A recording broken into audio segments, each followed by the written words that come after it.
Hello everyone. We are going to attempt to feed my Augacephalus ezendami. I'm going to try a mealworm. Well, this is actually a small superworm, not a real small one, but a smaller one. She molted over a week ago, or right around a week ago, so I'm going to try and give her a quick meal, see if she's ready for food. You can see how gorgeous she is. And if we can get her to get a hold of a meal, then I'll take the cover off and leave it off. But I do not want her to run, so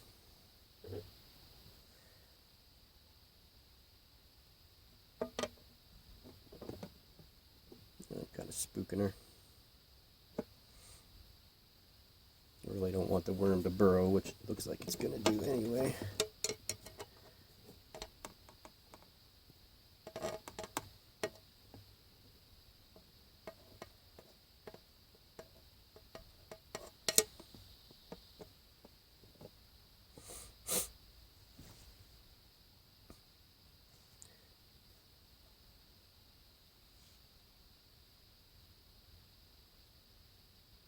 She's striking at it, but she didn't actually take it. Let's move you this way a little bit so you can see her. I'm going to zoom you guys in. If nothing else, we'll do it as an update after molt, how pretty she is now. There. And the worm did burrow, of course. It's a bad thing about these worms. Sometimes when you crush their head so that they don't burrow, then they don't move and a spider doesn't take them. I could probably try cricket with her. Let's do that. I got a small cricket here.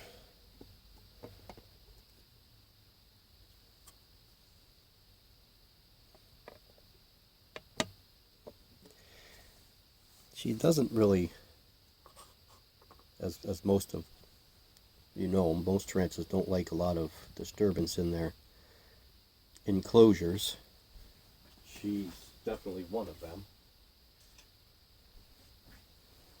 She does tend to shy away from. I'm really surprised she hasn't dug it all.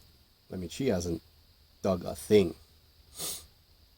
She molted, and I'm sure it's probably because she was recovering, but even prior to, she didn't even attempt to dig it all. In her other enclosure, she was in a critter keeper, which I'm not a big fan of critter keepers. I hate the tops of them. That's what drives me crazy. If they could make a clear plastic top that wasn't raised, that was just kind of flat, I would probably like them a lot better, because I do like the clear plastic. I just despise the tops of them. I think there's just too many vent holes, and for smaller spiders, those holes will tend to give an escape route. And the cricket's making its way over to her now. We'll see if... It's almost like the cricket walks over there and says, uh-oh, what's this? Yeah, I don't think I want anything to do with that thing sitting in the corner there. We'll just go about our merry way this way. No, well, maybe I will. There we go. That's good. That's good. That first feeding after molt,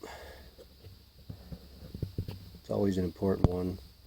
Now these crickets that I used today, there's 4 of them. They were in a small container with a small piece of carrot. So you could see that the carrot was chewed. I threw that away.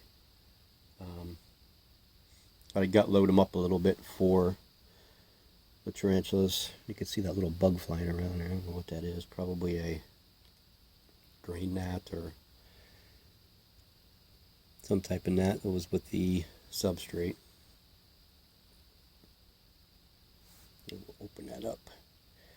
Now that she's fed, she shouldn't want to take off on us. Yeah, isn't she pretty? Holy man.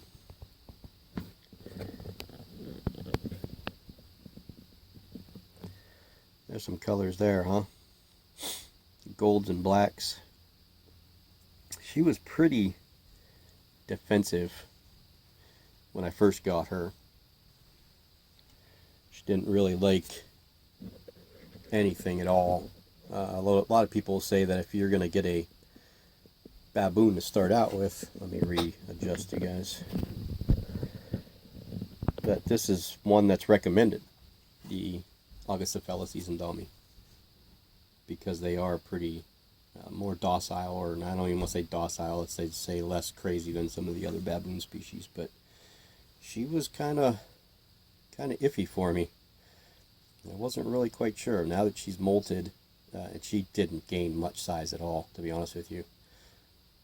Holy cow, that's just simply stunning. I'm in awe here just looking at this thing through the camera. So yeah, that's Nakala, the Augacephalus ezendami. I think that's the,